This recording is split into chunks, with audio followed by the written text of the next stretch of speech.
Œuvre sociale du président de la transition, le colonel Assimi Goïta vient de doter plusieurs structures de santé du pays de matériel médicaux et bureautique. Cette dotation vient renforcer le plateau technique de ces structures sanitaires. Demain ensemble est un projet mis en place pour renforcer la stabilisation de la région de Kidal. Les acteurs du dit projet ont rencontré les responsables de l'ONG Search for Common Ground. Les détails dans ce journal. Samedi 19 février. Madame, Monsieur, bonjour et bienvenue dans ce 13h. Des structures de santé viennent d'être dotées d'un important lot de matériel médicaux et bureautique. Cette dotation vient renforcer le plateau technique de ces structures sanitaires. C'est le colonel Assimi Goïta, responsable de cette œuvre, qui a présidé au palais de Koulouba la cérémonie de remise solennelle de ces matériels. Garibou Pérou, Tchédje Kamara et Adama Kamara. La volonté du président de la transition d'œuvrer dans le social s'intensifie. Le colonel Assimi Goïta met à la disposition des structures civiles et militaires un important lot de matériel médicaux et bureautiques.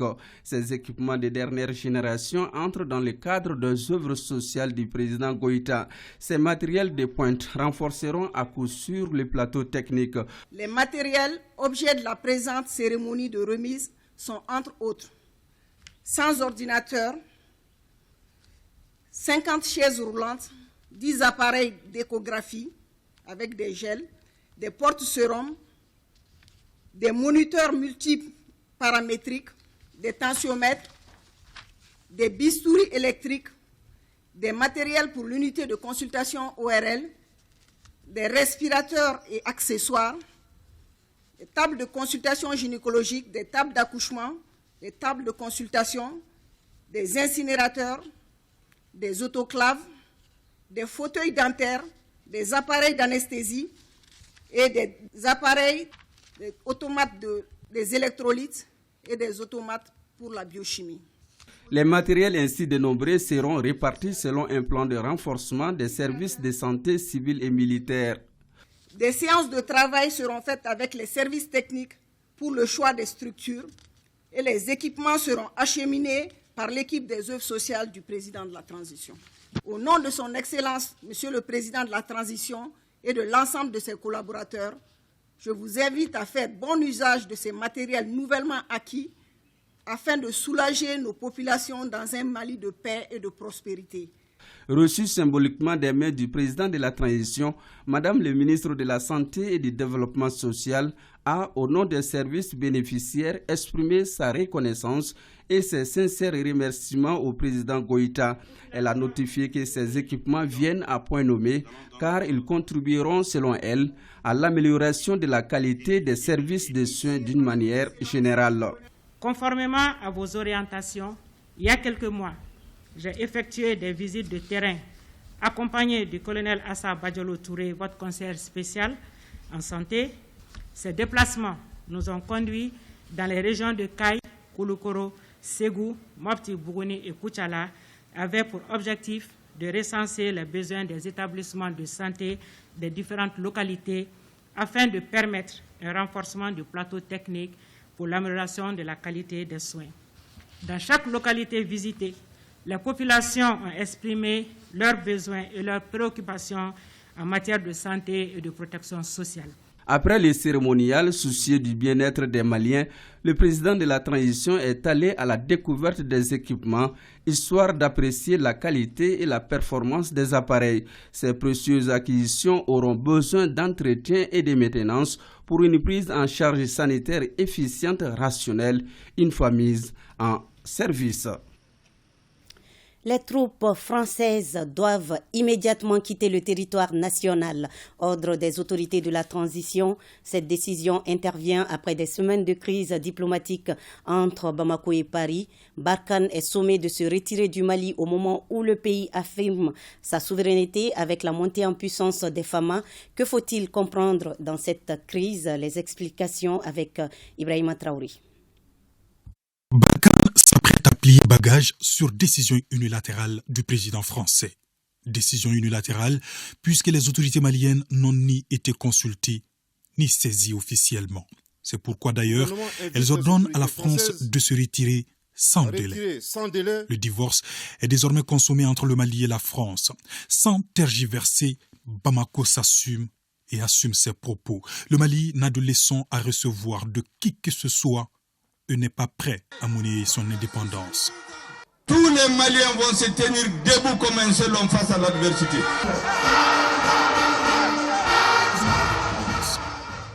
Dans les faits, qu'exigent les Maliens?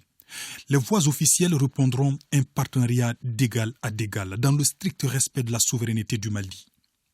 D'abord, au plan politique, le gouvernement a appelé sans cesse la France à ne pas se mêler des affaires africaines, notamment dans la gestion du processus de la transition au Mali. Dans le cadre de la coopération militaire, les autorités de la transition ont proposé une relecture de l'accord de défense avec la France. Paris garde le silence sur ce dossier. Le document soumis ne semble pas lui arranger. Enfin, la coopération avec la Russie fâche et irrite les autorités françaises. L'extrême rapidité de l'exécution de ce contrat montre la fiabilité et le sérieux de ce partenaire, la Fédération de Russie. À tout cela s'ajoute l'échec de l'opération Barkhane sur le terrain, provoquant une insécurité grandissante dans le pays. Face à la situation, les autorités maliennes ont décidé de stopper l'hémorragie en diversifiant les partenaires, notamment dans le domaine de la défense et de la sécurité. Réponse à une volonté populaire. Et en quelques semaines, des résultats concrets sont engrangés avec à la clé la montée en puissance des FAMA. Oui, sans conteste, les FAMA sont désormais maîtres du terrain. Elles sont engagées et déterminées à recouvrer l'intégrité du territoire national. Pas un centimètre de moins. Il a commencé à vous mettre en ligne. Appuyez à droite. En ligne à droite.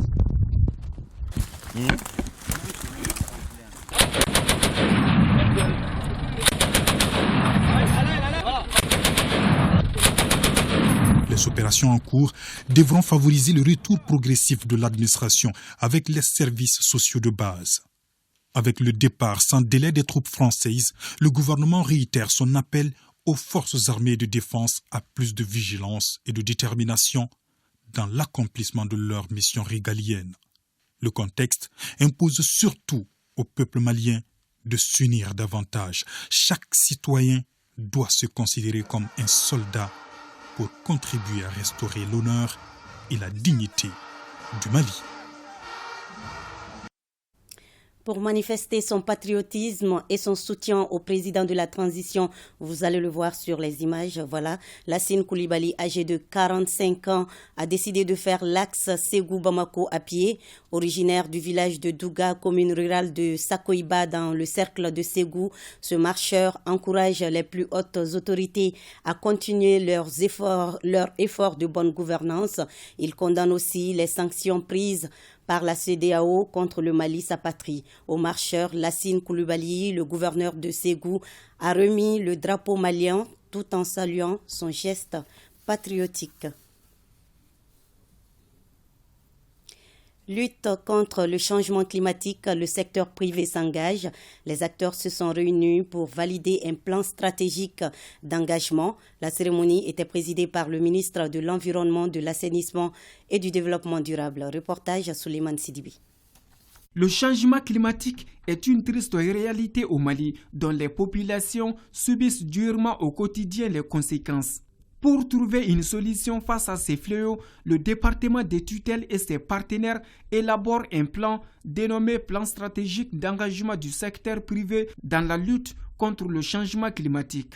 La validation du dit plan est ainsi lancée par le ministre de l'Environnement, de l'Assainissement et du Développement durable à travers cet atelier. Nous mettons en place effectivement ce cadre stratégique, les appuyer dans les domaines divers.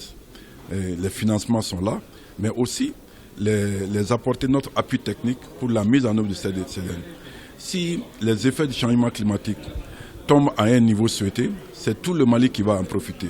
Le plan doit faire également l'objet de validation par le Conseil national du patronat du Mali, CNPM. Le secteur privé, c'est lui qui est le moteur de la croissance.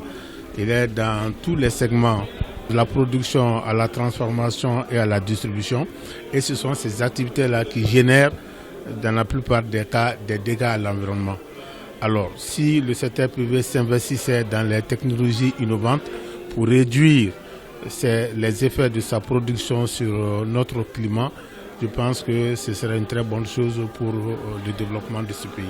Ces documents soumis à la validation permettra de mobiliser les ressources pour la mise en œuvre et le suivi des mesures d'adaptation et d'atténuation prévues dans la contribution déterminée au niveau national CDN.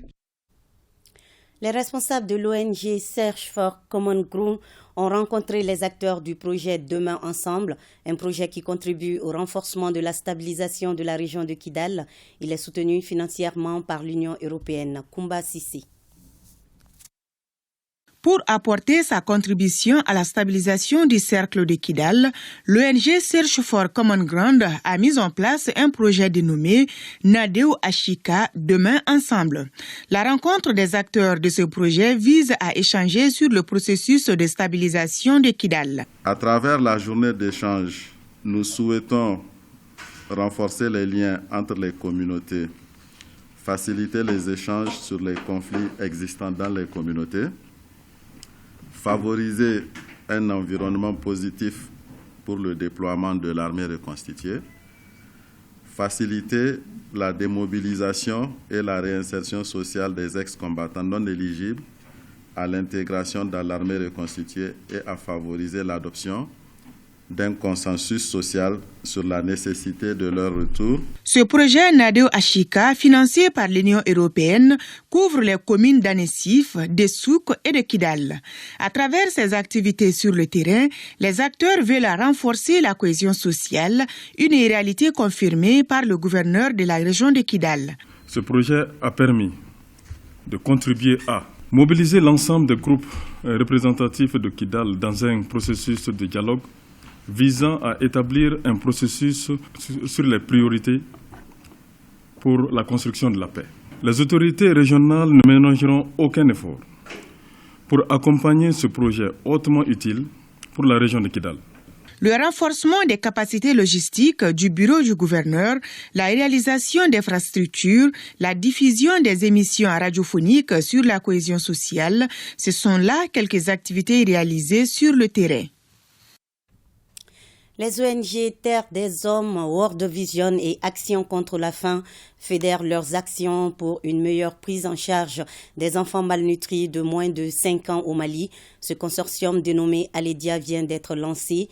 Le projet va appuyer l'État du Mali dans la numérisation des outils de santé, particulièrement la prise en charge médicale des enfants de 0 à 5 ans. Drissa Kone, reportage. Aledia, Alliance for e-Diagnostic, est une synergie d'action entre les ONG Terre des Hommes, World Vision et Action contre la faim. Cette initiative autour de l'innovation en santé digitale permet l'intégration dans un circuit unique des données de la prise en charge des enfants malnutris aigus sévères de 0 à 5 ans. Fédérer les efforts, c'est parce que Terre des Hommes travaille sur une application qui digitalise la PCME. Nous avons jugé nécessaire de nous mettre ensemble, n'est-ce pas, pour digitaliser les deux applications, les fusionner qui existent déjà et aussi l'aligner à ce qui existe comme protocole au niveau du pays. Le projet Aledia est un appui conséquent pour le Mali dans la réforme de la santé enclenchée depuis 2019. La dite réforme met l'accent sur la numérisation de la santé. Ce projet de façon numérique aujourd'hui pour que d'abord les données ne se perdent pas et ces données nous permettent de transformer vraiment ces données en informations sanitaires et ces informations sanitaires nous permettent de prendre une décision très rapide en tout cas par rapport à l'amélioration. Cette cérémonie marque le lancement officiel du consortium Aledia. À Gao, l'UNICEF vient de remettre à l'unité de gestion et de valorisation des déchets de la région un lot de matériel d'assainissement d'une valeur de 18 millions de francs CFA. Ce geste s'inscrit dans le cadre de la protection de l'environnement dans la commune urbaine de Gao. Sambari Aïdara.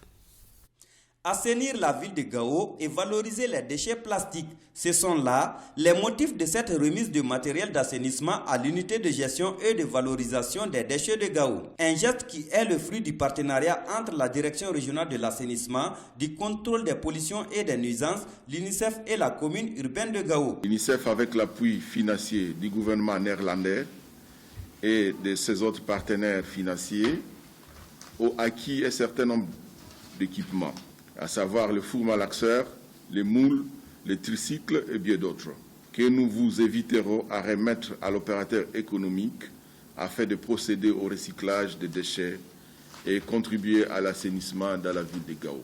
Les responsables de la commune urbaine de Gao se réjouissent de l'initiative de l'UNICEF, une initiative qui va sans nul doute contribuer au bien-être des populations et au développement communal. Cette cérémonie est l'occasion d'appeler à l'action et de souligner l'urgence de changements de comportement positifs. L'insuffisance de l'assainissement a un impact néfaste sur la santé, la dignité et la sécurité. Occasion pour le représentant de l'exécutif d'inviter les bénéficiaires à faire bon usage du matériel, seul gage pour que la ville de Gao soit un exemple en matière d'hygiène et d'assainissement. Le gouvernement du Mali, à travers le ministère de l'Environnement, de l'assainissement et du développement durable, a inscrit parmi ses objectifs d'assurer un accès équitable et durable aux ouvrages d'assainissement et améliorer durablement la protection de l'environnement. Rappelons que ce matériel d'assainissement d'une valeur de plus de 18 millions a été obtenu grâce au concours de l'UNICEF à travers son partenaire d'exécution PECI Mali. À Sibi, dans le cercle de Kati, la journée internationale Tolérance zéro aux mutilations génitales féminines a été commémorée à travers une journée de sensibilisation organisée par l'ONG APSEF et la Direction régionale de la promotion de la femme, de l'enfant et de la famille. On en sait plus avec Daouda Kouni. Comment transformer les normes sociales négatives en positives? C'est à cette interrogation que tente de répondre la Direction régionale de la promotion de la femme, de l'enfant et de la famille de Koulikoro à travers cette journée d'échange. Son objectif est de sensibiliser les populations de la zone d'intervention de l'ONG APSEF, Association pour la promotion des droits et de bien-être de la famille, sur les dangers liés aux mutilations génitales féminines MGF. Ne dit-on pas qu'éduquer une fille, c'est éduquer une nation? Alors, éduquer les filles au risque de MGF, c'est protéger la future génération. À toutes les jeunes filles ici présentes, nous lançons un appel. Engagez-vous pour mettre fin au MGF. Depuis son démarrage en 2020, le projet Promotion des approches communautaires de prévention et de transformation des normes sociales inspire la communauté dans la réalisation de leur vision de développement à travers l'abandon des normes sociales néfastes à la santé de la femme en général et de la petite fille en particulier. Cela démontre à suffisance qu'il est important de continuer à renforcer les connaissances des populations sur les mutilations génitales féminines, excision, et les impliquer dans tous les processus de développement. Pour atteindre notre objectif, nous devons renforcer aussi nos normes juridiques nationales. La présente rencontre s'inscrit dans le cadre de la célébration de la Journée mondiale de tolérance zéro face au MGF, célébrée le 6 février de chaque année, dont l'édition 2022 porte sur le thème « Accélérer les actions pour mettre fin aux mutilations génitales féminines au Mali ». La localité de Kadiolo, dans la région de Sikasso, abritera la deuxième édition du festival Koulok Balé du 24 au 27 mars prochain. L'information a été donnée au cours d'une conférence de presse animée par les organisateurs de ce rendez-vous culturel qui vise à promouvoir la culture Sénoufo et Samoko. Cette deuxième édition sera célébrée sous le thème « La culture, une solution pour la paix ». Reportage Fousseni Tunkara. Une seule motivation anime les organisateurs du festival global que le cercle de Kadiolo s'apprête à accueillir pour la deuxième fois. Il s'agit de la valorisation des potentialités culturelles de la capitale de la contrée de Folona, notamment le patrimoine culturel Sénoufo et Samoko. Les activités prévues sont des conférences de la danse traditionnelle, concerts géants et de la gastronomie, art culinaire, comme on peut dire, et des plats traditionnels. De faire connaître les Maliens les uns et les autres qui nous sommes réellement, quel qu'en soit, Sénoufo, Samoko, Bobo, Mianga, Pel, Dogon, ainsi de suite. La culture, une solution pour la paix. C'est autour de cette thématique que se tient la 2e édition du Festival Global. L'événement bénéficie de l'accompagnement des anciens de Kadiolo. Et les jeunes ont un grand rôle à jouer pour ce qui concerne la paix. Donc, accompagner ce festival, c'est un peu encourager les jeunes pour qu'ils se donnent la main, qu'il y ait la cohésion sur le plan local au niveau de Kadiolo. Faire compte de la culture Sénoufo Samago du terre de Kadiolo et aussi montrer qu'elle est partie intégrante de la culture nationale. Pour cette édition 2022 du Festival Global, l'innovation majeure serait des parades de masques et marionnettes. Le rendez-vous est donc pris du 24 au 27 mars prochain à Kadiolo dans la région de Sikasso. Voilà, c'est la fin de cette édition. Merci à vous de l'avoir suivi. Passez un bel après-midi et à demain 13h, Inch'Allah.